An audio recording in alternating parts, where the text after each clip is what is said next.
Hello dear friends, आज हम लोग प्रेसिडेंट के एमसीक्यू देखेंगे। ये पॉलिटी सब्जेक्ट से प्रेसिडेंट चैप्टर से यानी राष्ट्रपति चैप्टर से एमसीक्यू है।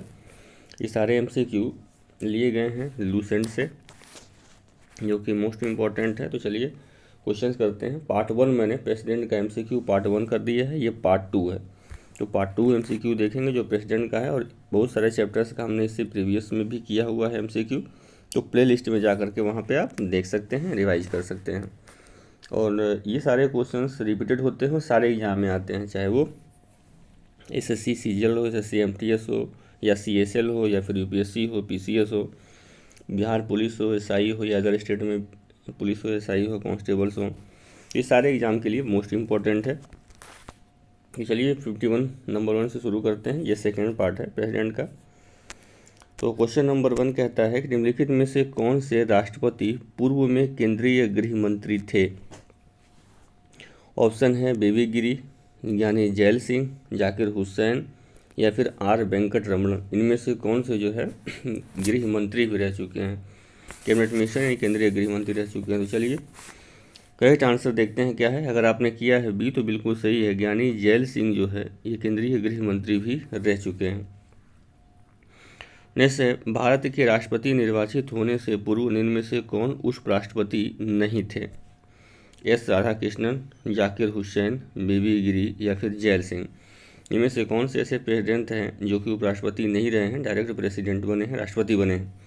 तो चलिए करिए कौन सा ऑप्शन सही है। बिल्कुल, तो अगर आपने यहाँ पे डी किया है तो बिल्कुल सही है, ज्ञानी जैल सिंह। तो ज्ञानी जैल सिंह एक ऐसे राष्ट्रपति हैं जो कि उपराष्ट्रपति नहीं थे, और ज्ञानी जैल सिंह एक ऐसे राष्ट्रपति हैं जो कि गृह मंत्री भी थे। तो इस ऑप्शन के अकॉर्डिंग हम लोगों को करना है। नेक्स्ट क्वेश्चन, भारत के चौथे राष्ट्रपति थे बीबी गिरी, एस राधाकृष्णन, फखरुद्दीन अली अहमद, या फिर जाकिर हुसैन। चलिए करो 53 का कौन सा करेक्ट आंसर होगा, जल्दी बताएंगे। तो यहाँ पे अगर करेक्ट आंसर देखेंगे तो अगर आपने किया है ए तो बिल्कुल सही है, बीबी गिरी भारत के चौथे राष्ट्रपति थे। सबसे लंबे समय तक भारत के राष्ट्रपति रहे डॉक्टर राजेंद्र प्रसाद, एस राधाकृष्णन, जाकिर हुसैन, या फिर बीबी। बताना है कि सबसे लंबा कार्यकाल किस राष्ट्रपति यानी प्रेसिडेंट का रहा है। अगर करेक्ट आंसर आपने किया है ए तो बिल्कुल सही है, डॉक्टर राजेंद्र प्रसाद का कार्यकाल सबसे लंबा रहा है। नेक्स्ट देखते हैं क्वेश्चन नंबर 55। भारत का राष्ट्रपति चुने जाने वाले प्रथम गैर कांग्रेसी उम्मीदवार थे। राष्ट्रपति यानी पहले गैर कांग्रेसी उम्मीदवार कौन थे। बीबी गिरी, नीलम संजीव रेड्डी यानी जैल सिंह, या फिर डॉक्टर जाकिर हुसैन। कौन से थे जो कि गैर कांग्रेसी थे। तो करेक्ट आंसर आपने ए लगाया तो बिल्कुल सही है, बीबी गिरी जो थे वो प्रथम गैर कांग्रेसी उम्मीदवार थे जो राष्ट्रपति पद के लिए निर्वाचित हुए थे। अगर गैर कांग्रेसी पीएम पूछता है पहला, तो पहला गैर कांग्रेसी जो है पीएम बताइएगा कि कौन है, ऑप्शन में कमेंट बॉक्स में। Next question number 56। भारतीय राष्ट्रपति के सर्वसम्मति से चुने जाने का अभी तक एकमात्र उदाहरण है। यानी कौन से ऐसे राष्ट्रपति हैं जो कि सर्वसम्मति से चुने गए थे। डॉक्टर राजेंद्र प्रसाद, एस राधाकृष्णन, जाकिर हुसैन, या फिर नीलम संजीव रेड्डी। यानी अगर आपने करेक्ट आंसर किया है डी तो सही है, नीलम संजीव रेड्डी। नीलम संजीव रेड्डी एक ऐसे राष्ट्रपति हैं जो कि निर्विरोध निर्वाचित कर दिए गए थे। निम्नलिखित में से कौन अभी भारत का राष्ट्रपति नहीं रहा है। एस राधाकृष्णन, डॉक्टर जाकिर हुसैन, यानी जैल सिंह, और सी राजगोपालाचारी। इनमें से बताना है कि कौन सा राष्ट्रपति नहीं रहे हैं। तो बाकी तीनों तो रह चुके हैं, लेकिन ये डी ऑप्शन नहीं रहे हैं, यानी सी चक्रवर्ती राजगोपालाचारी जी नहीं रहे हैं। इनको भारत रत्न भी मिल चुका है 1954 में ही। नेक्स्ट, स्वतंत्र भारत के प्रथम राष्ट्रपति कौन थे। सरदार वल्लभ भाई पटेल, डॉक्टर राजेंद्र प्रसाद, एस राधाकृष्णन, या फिर पंडित जवाहरलाल नेहरू। चलिए बताइए, अच्छा क्वेश्चन है कि प्रथम राष्ट्रपति कौन रहे। तो बिल्कुल सही है, बी अगर आपने किया है तो करेक्ट आंसर हो जाएगा, डॉक्टर राजेंद्र प्रसाद जो हैं। डॉक्टर राजेंद्र प्रसाद कौन से रहे हैं, तो पहले राष्ट्रपति रह चुके हैं। यहाँ तक हमने देख लिया था, अभी तक भारत का राष्ट्रपति नहीं रहा। उसके बाद प्रथम राष्ट्रपति कौन थे, तो डॉक्टर राजेंद्र प्रसाद। नेक्स्ट 59। निम्नलिखित में से कौन लगातार 2 बार राष्ट्रपति रहे थे। Doctor Rajendra Prasad, doctor S Radhakrishnan, doctor Zakir Hussain, या फिर ए एंड बी दोनों। कौन लगातार 2 बार राष्ट्रपति रहे था? तो करेक्ट आंसर अगर आपने किया है ए तो बिल्कुल सही है, डॉक्टर राजेंद्र प्रसाद लगातार 2 बार प्रेसिडेंट यानी राष्ट्रपति रहे थे। नेक्स्ट, भारतीय संविधान का कौन सा अनुच्छेद राष्ट्रपति पद के लिए पुनः निर्वाचित की योग्यताएं निर्धारित करता है? आर्टिकल 52, 54, 55 या 57? राष्ट्रपति पद के लिए पुनः निर्वाचित की योग्यताएं निर्धारित करता है, कौन सा आर्टिकल है? अगर आपने डी किया तो बिल्कुल सही है, आर्टिकल 57 जो है निर्धारित करता है, तो डी आर्टिकल बिल्कुल सही होगा। नेक्स्ट 61 क्वेश्चन है, जनता पार्टी के शासन के दौरान भारत के राष्ट्रपति थे फखरुद्दीन अली अहमद, एन संजीव रेड्डी, यानी जैल सिंह या are Venkat Raman? Janata party के तरफ से मोरारजी देसाई को प्रधानमंत्री बनाया गया था, तो वही जनता पार्टी जो आज बीजेपी के नाम से जानी जाती है। तो जनता पार्टी भी बहुत छोटी छोटी पार्टियाँ थी, इसमें महागठबंधन जैसे इस बार भी है, वैसे ही जनता पार्टी उस समय हुआ करती थी, तो 1977-78 के टाइम में। तो 61 का आपको बताना है कि जनता पार्टी के शासन के दौरान भारत का राष्ट्रपति कौन था? अगर आपने बी ऑप्शन किया तो बिल्कुल सही है, एन संजीव रेड्डी जो होते हैं, नीलम संजीव रेड्डी थे। नेक्स्ट, भारत के किस राष्ट्रपति की मृत्यु कार्यकाल पूरा करने से पूर्व ही हो गई थी? डॉक्टर राजेंद्र प्रसाद की, एस राधाकृष्णन की, डॉक्टर जाकिर हुसैन की या फिर बीबी गिरी की? मृत्यु कार्यकाल पूरा होने से पहले ही हो गई थी। अगर आपने करेक्ट सी आंसर किया तो बिल्कुल सही है, डॉक्टर जाकिर हुसैन की मृत्यु उनके कार्यकाल पूरा करने से पहले हो चुकी थी। नेक्स्ट क्वेश्चन है 53, भारतीय संघ के प्रतिरक्षा बलों का सर्वोच्च समादेश निम्नलिखित में से किसमें निहित होता है? थल सेना अध्यक्ष, राष्ट्रपति, प्रधानमंत्री या फिर तीनों सेना अध्यक्ष? इनमें से कौन सा करेक्ट होगा? तो राष्ट्रपति बिल्कुल सही है यहाँ पे आंसर। निम्नलिखित में भारत का राष्ट्रपति किसकी नियुक्ति नहीं करता है? उपराष्ट्रपति का, प्रधानमंत्री का, राज्यपाल का या मुख्य निर्वाचन आयुक्त का? बताना है कि राष्ट्रपति किसका नियुक्ति नहीं करता है। तो 64 का ऑप्शन अगर आपने लगाया है ए तो बिल्कुल सही है, उपराष्ट्रपति की नियुक्ति नहीं करता है, त्यागपत्र भले ही देता है। त्यागपत्र राष्ट्रपति उपराष्ट्रपति को और उपराष्ट्रपति राष्ट्रपति को त्याग देते हैं, लेकिन नियुक्ति नहीं करवाता है। बाकी राज्यपाल के भी यही करता है, प्रधानमंत्री के भी यही करता है, मुख्य निर्वाचन आयुक्त का भी यही करता है। नेक्स्ट, अगर 64 की बात है, निम्नलिखित में से किस की नियुक्ति भारत का राष्ट्रपति करता है? भारत का महान्यायवादी, एक राज्य का राज्यपाल, नियंत्रक, महालेखा परीक्षक और उपयुक्त सभी? अगर आपने करेक्ट आंसर किया है डी तो बिल्कुल सही है, उपयुक्त सभी की नियुक्ति भारत के राष्ट्रपति के द्वारा की जाती है। नेक्स्ट, केंद्रीय मंत्रिमंडल के मंत्रियों की नियुक्ति कौन करता है? केंद्रीय मंत्रिमंडल यानी कैबिनेट मिनिस्टर के मंत्रियों की नियुक्ति कौन करेगा? प्रधानमंत्री, राष्ट्रपति, प्रधानमंत्री की सलाह पर राष्ट्रपति या फिर इनमें से कोई नहीं? तो चलिए करेक्ट आंसर करिए कि कौन सा आंसर बिल्कुल सही है। आप देखिए कितने आंसर आप करेक्ट कर पाते हैं। तो अगर आपने यहाँ पे सी लगाया है तो बिल्कुल सही है, प्रधानमंत्री की सलाह पर राष्ट्रपति नियुक्ति करता है। निम्नलिखित में से किसकी नियुक्ति भारत के राष्ट्रपति द्वारा नहीं होती है? लोकसभा अध्यक्ष की, भारत के मुख्य न्यायाधीश की, सेना प्रमुख की या इनमें से कोई नहीं? तो किसकी नियुक्ति राष्ट्रपति के द्वारा नहीं की जाती है? तो चलिए करेक्ट आंसर करिए और मैं यहाँ आंसर बता देता हूँ। अगर आपने ए किया है तो बिल्कुल सही है, लोकसभा अध्यक्ष। भारत के राष्ट्रपति की मर्जी तक निम्नलिखित में से कौन अपने पद पर रह सकता है? यानी भारत के राष्ट्रपति के प्रसाद पर्यंत कौन अपने पद को धारण पर रख सकता है? सर्वोच्च न्यायालय के न्यायाधीश, मुख्य चुनाव आयुक्त, राज्यपाल या लोकसभा अध्यक्ष? तो राष्ट्रपति की मर्जी तक यानी राष्ट्रपति के प्रसाद पर्यंत में कौन रह सकता है? तो अगर आपने करेक्ट आंसर किया है सी तो बिल्कुल सही है, राज्यपाल रह सकता है। नेक्स्ट क्वेश्चन है 69, निम्नलिखित में से किसे राष्ट्रपति नियुक्त नहीं करता है, प्रेसिडेंट अपॉइंट नहीं करता है? वित्त आयोग, चुनाव आयोग, योजना आयोग, राष्ट्रीय लोक भाषा आयोग या संघ लोक सेवा आयोग? ये किसकी नियुक्ति अपॉइंटमेंट राष्ट्रपति यानी प्रेसिडेंट के द्वारा नहीं की जाती है? और करेक्ट आंसर आपने बी किया है तो सही है, प्लानिंग कमीशन, योजना आयोग के जो होते हैं मेंबर्स या फिर अदर सदस्य, तो उनकी नियुक्ति योजना आयोग का ये प्रेसिडेंट यानी राष्ट्रपति नहीं करता। इसी योजना आयोग की जगह पे अब वर्तमान में क्या आया तो नीति आयोग। तो चलिए बताइए कमेंट बॉक्स में कि नीति आयोग में NITI यानी नीति का पूरा नाम क्या है, क्योंकि कई बार एग्जाम्स में पूछे गए हैं। नेक्स्ट क्वेश्चन है, वित्त बिल के लिए किसकी पूर्व स्वीकृति आवश्यक है? वित्त बिल के लिए, फाइनेंस बिल के लिए, वित्त बिल के लिए प्रधानमंत्री की, वित्त मंत्री की, राष्ट्रपति की, किसी की भी नहीं। वित्त बिल के लिए पूर्व स्वीकृति की आवश्यकता होती है, किसके लिए? तो अगर आपने सी ऑप्शन किया तो बिल्कुल सही है, भारत के राष्ट्रपति का। किसी भी अभियुक्त की फांसी की सज़ा को बदलने या कम करने का अधिकार किसे प्राप्त है? राष्ट्रपति को, प्रधानमंत्री को, मुख्य न्यायाधीश को, या लोकसभा अध्यक्ष को? चलिए, बहुत ही अच्छा क्वेश्चन है, कई बार ये पूछे गए हैं।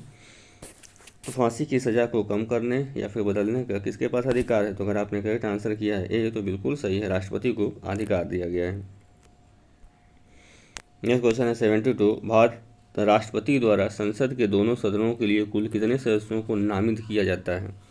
राष्ट्रपति द्वारा सदन के दोनों सदनों के लिए कुल कितने सदस्यों को नामित किया जाता है? ऑप्शन है 14 को, 16 को, 10 को, या फिर 12 को। करेक्ट आंसर अगर आपने ए किया है तो ए बिल्कुल सही है। जो 14 सदस्यों को, 12 सदस्यों को राज्यसभा में और 2 सदस्यों को लोकसभा पे एंग्लो इंडियन का। तो अब तो 2 सदस्यों का खत्म हो चुका है, अब केवल 12 सदस्यों को राज्यसभा में राष्ट्रपति के द्वारा मनोनीत किया जाता है। भारत के राष्ट्रपति को यह अधिकार प्राप्त नहीं है कि वह क्षमादान प्रदान करे, न्यायालय के न्यायाधीश को हटाए, आपातकाल की घोषणा करे या अध्यादेश जारी करे। यानी राष्ट्रपति को कौन सी शक्ति इसमें से प्राप्त नहीं है? तो चलिए, करेक्ट आंसर जो होगा वो होगा बी, यानी न्यायालय के न्यायाधीश को हटाने की शक्ति राष्ट्रपति महोदय में नहीं है। भारत के राष्ट्रपति संसद के दोनों सदनों को प्रथम सत्र के प्रारंभ में कब संबोधित करता है? तो प्रतिवर्ष करेगा, या लोकसभा के प्रत्येक आम चुनाव के बाद करेगा, ए और बी दोनों, या फिर न ए और न ही बी? तो भारत का राष्ट्रपति संसद के दोनों सदनों को प्रथम सत्र के प्रारंभ में कब संबोधित करता है? तो अगर 89 की बात करेंगे तो करेक्ट आंसर बताइए कौन सा होगा? तो 89 का अगर आपने सी लगाया है तो बिल्कुल सही है, दोनों ए एंड बी, प्रतिवर्ष और लोकसभा के प्रत्येक आम चुनाव के बाद। संविधान के अनुच्छेद 124 के अंतर्गत राष्ट्रपति निम्न में से क्या कर सकता है? सर्वोच्च न्यायालय से परामर्श, सर्वोच्च न्यायालय के न्यायाधीशों की नियुक्ति, उच्च न्यायालय के न्यायाधीशों की नियुक्ति, या नियंत्रक सह लेखा परीक्षक की नियुक्ति। अनुच्छेद 124 के अंतर्गत क्या कर सकता है? तो राष्ट्रपति 124 अनुच्छेद के अंतर्गत सर्वोच्च न्यायालय के न्यायाधीशों की नियुक्ति कर सकता है। नेक्स्ट, किसी मृत्युदंड पाए अपराधी को क्षमादान प्रदान करने की शक्ति निम्न में से किसे प्राप्त है? केवल राष्ट्रपति को, राज्यपाल को, दोनों को, या फिर सर्वोच्च न्यायालय के न्यायाधीश को? तो मृत्युदंड प्राप्त पाए अधिकारी को क्षमादान करने की शक्ति किसे है? तो चलिए, करेक्ट आंसर अगर आपने किया है ए तो बिल्कुल सही है, केवल राष्ट्रपति को ही ये अधिकार प्राप्त है, राज्यपाल को नहीं, बल्कि केवल राष्ट्रपति महोदय को। नेक्स्ट 22, अप्रत्याशित व्ययों की पूर्ति के लिए निम्नलिखित में से कौन सा भारत का आकस्मिक निधि से धन निकाल सकता है? आकस्मिक निधि इमरजेंसी फंड से केंद्रीय वित्त मंत्री, प्रधानमंत्री, राष्ट्रपति, या फिर संसद? कौन वित्त निकाल सकता है, कौन पैसे निकाल सकता है इमरजेंसी पीरियड में? तो प्रेसिडेंट या राष्ट्रपति आकस्मिक निधि से धन निकाल सकता है। निम्नलिखित में से कौन सा अधिकार भारत के राष्ट्रपति को प्राप्त नहीं है? उच्च न्यायालय और उच्चतम न्यायालय, उच्च न्यायालय के न्यायाधीशों की नियुक्ति, उच्चतम न्यायालय और न्यायालय को अधिकार करने का हस्तक्षेप, प्रधानमंत्री और मंत्रियों की नियुक्ति, संसद का अधिवेशन आहूत करने तथा सत्रावसान करने। तो बताइए कौन सा राष्ट्रपति को अधिकार इनमें से प्राप्त नहीं है? अगर आपने ऑप्शन लगाया है बी तो बिल्कुल सही है, उच्चतम न्यायालय और उच्च न्यायालय के अधिकारों को स्थगन करने का इनके पास कोई पावर नहीं होता है। नेक्स्ट है 94, किन किन परिस्थितियों में राष्ट्रपति सदन का संयुक्त अधिवेशन आहूत कर सकता है? एक सदन द्वारा पारित विधेयक को दूसरे सदन द्वारा रद्द कर देना, एक सदन द्वारा विधेयक के प्रस्तावित संशोधन दूसरे सदन द्वारा स्वीकार करना किया जाना, एक सदन द्वारा विधेयक की प्राप्ति के 6 माह तक कोई कार्यवाही न करना, या उपरोक्त सभी परिस्थितियों में? तो अगर आपने ऑप्शन किया है डी तो बिल्कुल सही है, उपरोक्त सभी परिस्थितियों के अंतर्गत राष्ट्रपति जो है संयुक्त अधिवेशन बुला सकता है।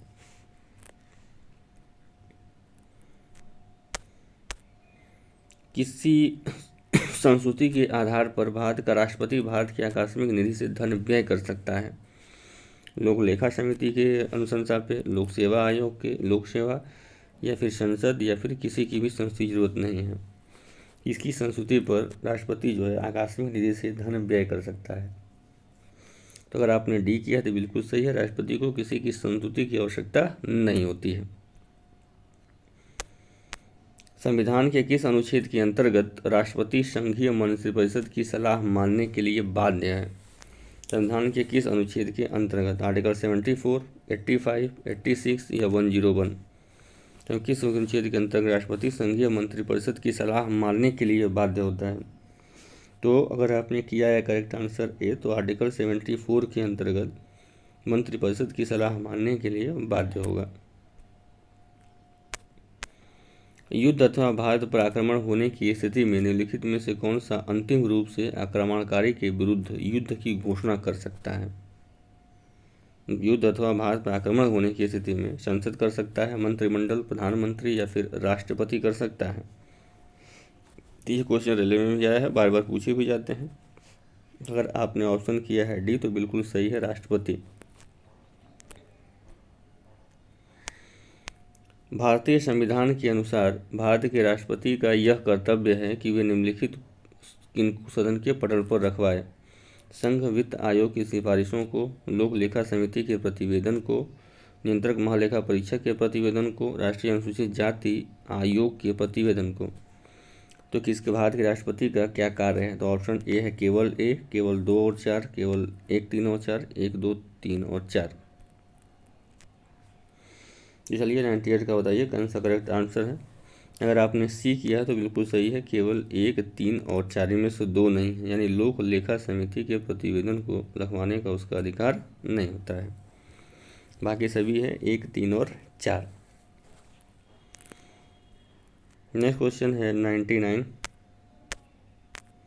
लोकसभा निम्नलिखित में से किसके द्वारा भंग की जाती है? प्रधानमंत्री के द्वारा,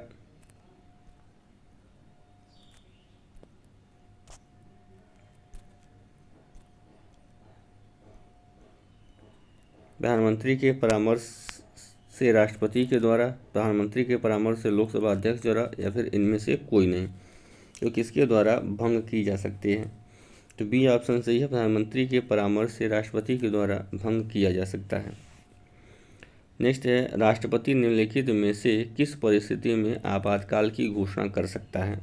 प्रधानमंत्री की मौखिक परामर्श पर, प्रधानमंत्री और मंत्रिमंडल की लिखित परामर्श पर, स्वविवेक से या संसद द्वारा बहुमत से पारित प्रस्ताव पे। तो निम्नलिखित परिस्थिति में आपातकाल की घोषणा, इमरजेंसी की घोषणा कब कर सकता है?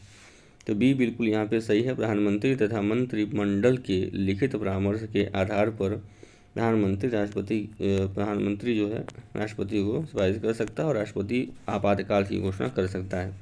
तो चलिए बताइए कमेंट बॉक्स में कितने तरह के आपातकाल होते हैं और किस किस आर्टिकल्स में होते हैं। तो ये 100 क्वेश्चन थे जो कि हम लोग पार्ट 2 में किए हैं। पार्ट 1 इससे प्रेसिडेंट का पहले ही दे दिया था, ये पार्ट 2 था, इसमें 50 क्वेश्चन थे। नेक्स्ट क्वेश्चन हम लोग नेक्स्ट पार्ट में करेंगे और ये मोस्ट इंपॉर्टेंट क्वेश्चन है और बार बार इसको रिवाइज करते रहेंगे। Thank you.